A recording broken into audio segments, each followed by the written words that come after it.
ಹಿಂದಿನ ಕಾಲದಲ್ಲಿ ದೇವರಿಗೆ ಅನೇಕ ಪ್ರಾಣಿಗಳನ್ನ ಬಲಿ ಕೊಡ್ತಿದ್ದ ಪದ್ಧತಿ ಇತ್ತು.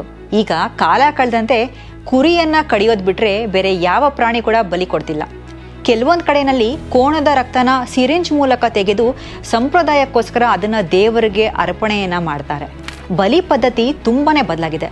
ಆದರೆ ಬಿಹಾರ್ನ ದೇವಾಲಯವೊಂದರಲ್ಲಿ ವಿಚಿತ್ರ ರೀತಿಯ ಬಲಿಯೊಂದು ನಡೆಯುತ್ತೆ. ಇಡೀ ಭಾರತದಲ್ಲೇ ಈ ರೀತಿಯ ವಿಶಿಷ್ಟವಾದ ಬಲಿ ಬೇರೆಲ್ಲೂ ಕೂಡ ನಡೆಯೋದಿಲ್ಲ. ಇಲ್ಲಿ ಬಲಿ ಕೊಡೋ ಪ್ರಾಣಿ ಯಾವುದೇ ಕಾರಣಕ್ಕೂ ಕೂಡ ಸಾಯೋದಿಲ್ಲ. ಅಷ್ಟೇ ಅಲ್ಲ, ಅದರ ದೇಹದಿಂದ ರಕ್ತ ಕೂಡ ಹೊರಗಡೆ ಬರೋದಿಲ್ಲ. ಆದರೂ ಕೂಡ ಇಲ್ಲಿ ಬಲಿ ನಡೆಯುತ್ತೆ. ಇನ್ನು ನಮ್ಮ ದೇಶದ ಅತ್ಯಂತ ವಿಚಿತ್ರವಾದ ಬಲಿ ಪದ್ಧತಿ ಅಂತಲೇ ಇದನ್ನು ಕರೀತಾರೆ. ಜೀವ ಹೋಗದೆ ರಕ್ತ ಚಿಮ್ಮದೆ ಬಲಿ ಹೇಗೆ ಕೊಡ್ತಾರೆ? ಯಾವುದು ಹಾಗಾದರೆ ಈ ದೇವಾಲಯ? ಬಿಹಾರ್ನ ಕೈಮೂರ್ನಲ್ಲಿರೋ ಮುಂಡೇಶ್ವರಿ ದೇವಿ ದೇವಸ್ಥಾನ ತನ್ನ ವಿಚಿತ್ರವಾದ ಬಲಿ ಪದ್ಧತಿಯಿಂದಲೇ ಪ್ರಸಿದ್ಧಿಯನ್ನ ಪಡ್ಕೊಂಡಿದೆ. ಇಲ್ಲಿ ನಡೆಯುವಂತಹ ಪವಾಡದ ಹಿಂದಿನ ರಹಸ್ಯದ ಬಗ್ಗೆ ಇದುವರೆಗೂ ಕೂಡ ಯಾರಿಗೂ ಉತ್ತರನೇ ಸಿಗಲಿಲ್ಲ. ಇನ್ನು 2ನೇ ಶತಮಾನದಿಂದಲೂ ಕೂಡ ಈ ದೇವಾಲಯ ಅಸ್ತಿತ್ವದಲ್ಲಿತ್ತು ಅನ್ನೋ ಪುರಾವೆಗಳು ಕೂಡ ಇದೆ. ಶಿವ ಹಾಗೇನೆ ಶಕ್ತಿಯನ್ನ ದೇವಿ ಮುಂಡೇಶ್ವರಿ ಹಾಗೂ ಚತುರ್ಮುಖ ಶಿವಲಿಂಗದ ರೂಪದಲ್ಲಿ ಇಲ್ಲಿ ಪೂಜೆಯನ್ನ ಮಾಡ್ತಾರೆ.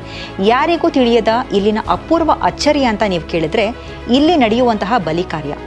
ಇಲ್ಲಿಗೆ ಬರುವಂತಹ ಭಕ್ತಾದಿಗಳು ಬಲಿ ಕೊಡೋದಕ್ಕೆ ಕುರಿಯನ್ನ ತಂದುಕೊಡ್ತಾರೆ. ಹಾಗೆ ತಂದುಕೊಟ್ಟ ಕುರಿಗಳನ್ನ ಇಲ್ಲಿ ಬಲಿ ಕೊಡಲಾಗುತ್ತೆ. ಆದರೆ ಅದು ಸಾಯೋದಿಲ್ಲ. ಅಷ್ಟೇ ಅಲ್ಲ, ಅವುಗಳ ರಕ್ತ ಕೂಡ ಹೊರಗಡೆ ಬರೋದಿಲ್ಲ. ಇದೆಂತ ವಿಚಿತ್ರ ಬಲಿ ಅಂತ ಕೇಳ್ತೀರಾ?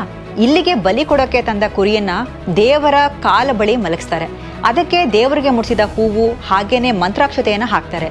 ಯಾವಾಗ ಹೂವು ಅಕ್ಷತೆ ಅದ್ರ ಮೇಲೆ ಬೀಳುತ್ತೋ ಅದು ಇದ್ದಕ್ಕಿದ್ದಂತೆ ಮೂರ್ಛೆ ತಪ್ಪಿ ಹಾಗೆ ಮಲಗುತ್ತೆ. ಅದರ ಉಸಿರಾಟ ಕೂಡ ಸಂಪೂರ್ಣವಾಗಿ ನಿಲ್ಲಿಸ್ಬಿಡುತ್ತೆ. ಇದು ಆ ಕುರಿನ ಬಲಿ ಕೊಟ್ಟಾಯ್ತು ಅನ್ನೋ ಸಂಕೇತ. ಇದಾಗಿ ಕೆಲ ಸಮಯಕ್ಕೆ ಮತ್ತೆ ಹೂವು ಹಾಗೇನೆ ಅಕ್ಷತೆಯನ್ನ ಹಾಕ್ತಾರೆ. ಯಾವಾಗ ಪುನಃ ಪುಷ್ಪಾಕ್ಷತೆ ಅದರ ಮೇಲೆ ಬೀಳುತ್ತೋ ಆಗ ನಿಂತು ಹೋದ ಉಸಿರು ಮತ್ತೆ ಬರುತ್ತೆ. ಹೋದ ಪ್ರಜ್ಞೆ ವಾಪಸ್ ಬಂದು ಮೇಲೇಳುತ್ತೆ. ಅಲ್ಲಿಗೆ ಆ ಬಲಿ ಕಾರ್ಯ ಮುಗ್ದ ಹಾಗೆ. ಈ ವಿಚಿತ್ರ ರೀತಿಯ ಬಲಿ ಪದ್ಧತಿ ಅನೇಕ ವರ್ಷಗಳಿಂದ ಇಲ್ಲಿ ನಡೀತಾ ಬಂದಿದೆ. ಪ್ರಾಣಿಗಳ ಜೀವ ತೆಗೆದೆ ರಕ್ತ ಕೂಡ ಹೊರ ಹಾಕದೆ ಬಲಿ ಕೊಡೋ ವಿಶಿಷ್ಟ ದೇವಾಲಯ ಅಂತ ಪ್ರಸಿದ್ಧಿಯಾಗಿದೆ. ಆದರೆ ಇವತ್ತಿಗೂ ಇಲ್ಲಿ ಉತ್ತರ ಸಿಗದೇ ಇರೋ ಪ್ರಶ್ನೆ ಅಂದರೆ, ಪುಷ್ಪಾಕ್ಷತೆ ಹಾಕಿದ ಕೂಡಲೇ ಪ್ರಾಣಿಗೆ ಜೀವ ಹೋಗಿ ಮತ್ತೆ ಜೀವ ಬರೋ ಪ್ರಕ್ರಿಯೆಗೆ ಕಾರಣ ಏನು?